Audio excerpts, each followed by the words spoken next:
आज मुख्य अभिप्राय होची आज जो प्रेस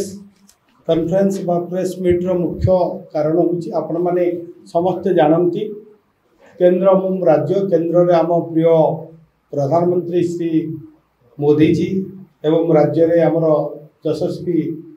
मुख्यमंत्री श्री मोहन चरण मांझी जो भली भाव रे जुगांतकारी बजेट उपस्थापन करिसेंती भारत को एक विकसित राज्य रे परिणत करने 2047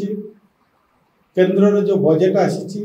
एवं ओडिशा को मध्य 2036 बेलू जो ओडिशा उत्कल स्वतंत्र प्रदेश गठनर 100 वर्ष पूर्ति हम एक विकसित ओडिशा गठन करने उद्देश्य रे आमर यशस्वी मुख्यमंत्री जो बजेट उपस्थापन कर निश्चित भाव में यह सर्वस्वी एवं समस्त कृषक पाई गरीब पाई हरिजन पाई महिला मानकर विकास पाई ये बजेट से उपस्थापन करिसेंती। आज से बजेट रो समस्त बिंदु मु आपण मानक पाखरे रखिबा चाहूची जे कोभली भाव रे कि हमर विकसित ओडिशा गठन हबो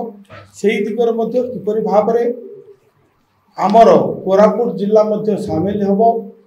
सेही दिगरे आज आम आलोचना करवा एवं ताकू आम पुंखानुपुंख भाव में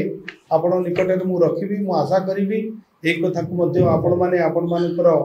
पत्र पत्रिका एवं टीवी माध्यम लोकों निकट में पहुँचवा सहायक हेबे।